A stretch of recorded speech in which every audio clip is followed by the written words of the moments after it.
that day.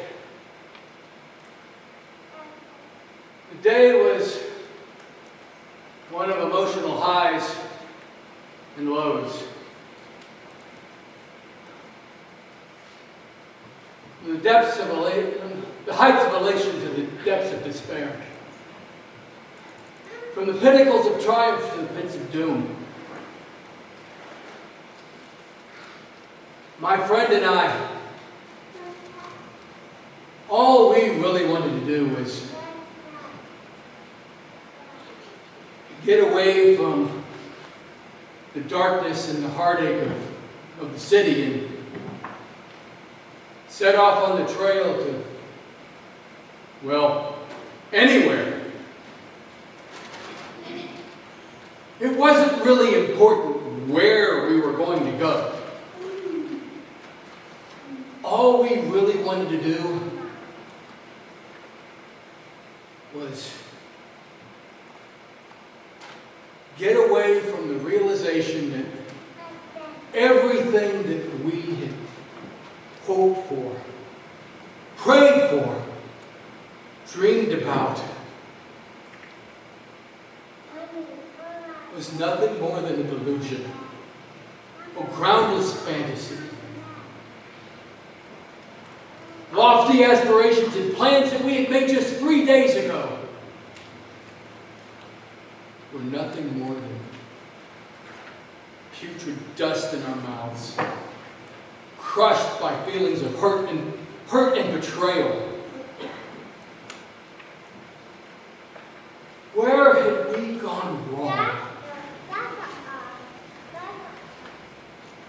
Were all of our dreams of setting the world on fire nothing more than childish imaginings, hallucinations? We were so sure of ourselves. It was all going so well, so smoothly. And on the rare occasions there was a setback. It was so minor. Just a slight course correction, as the fisherman would say. And we were on our way forward again. And of course, if there was anything major, he was always there. If something really went wrong.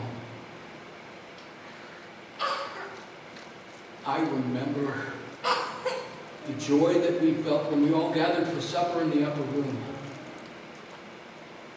Okay, it wasn't all joyous. There was the time, the moment when he spoke about going away.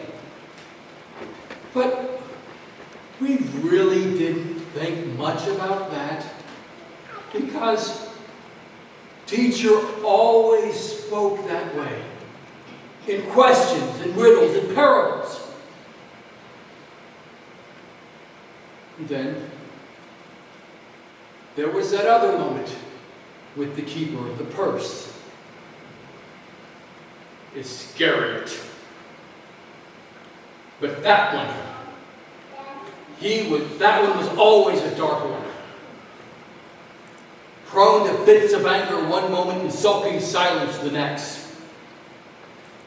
So when he skulked out of the room to do whatever it was he was going to do, he took his darkness with him.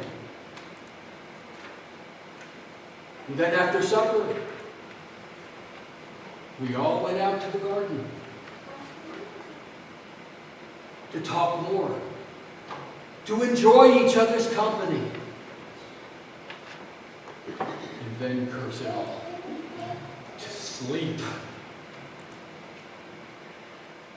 And then the clatter of soldiers and conflict. Then the trial. The cross is death. Then Then he's gone. He simply wasn't there. Not by our sides, not in our talk, not in our lives.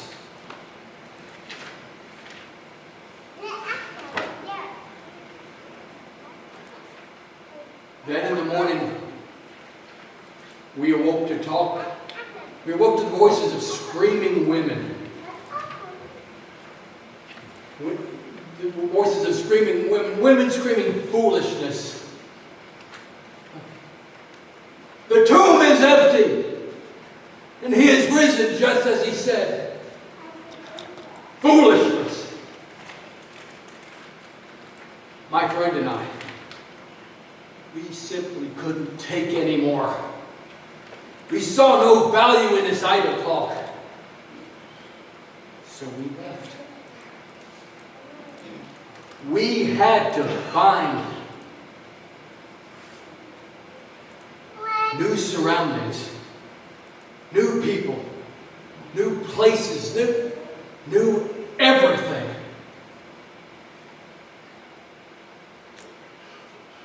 It was as though our feet had minds of their own.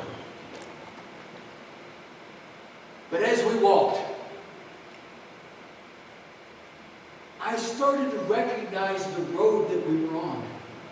I started to notice the trail that was familiar.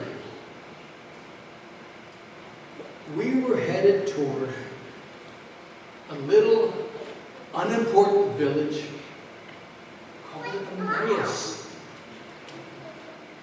Emmaus. Why were we going, of all places, to Emmaus? Then, all of a sudden, as we were walking, this person, this stranger came by and started walking with us. He was a pleasant enough fellow, pleasant enough sort, asked all the right questions. What's your name? Where are you from? Where are you headed? Like I said, pleasant enough fellow. But at the time, under the circumstances, I really didn't want to talk to anyone other than my friend. You understand, right? But there was something about this person, this stranger. He engendered a feeling. He built up a feeling inside. I was thinking, did not my heart burn within me? Every step we took, every word he spoke, did not my heart burn within me?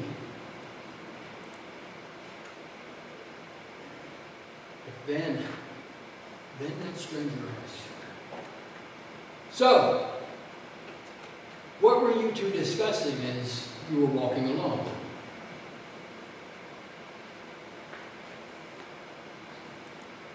How dare he? Where had this man been all this time? How could he not have known that? How could he not have seen that the one that we had followed all of this time simply wasn't there with us anymore? And yet, did not my heart burn within me?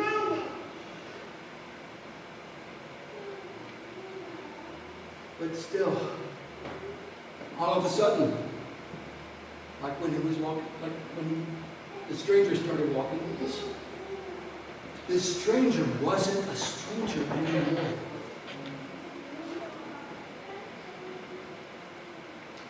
He was the one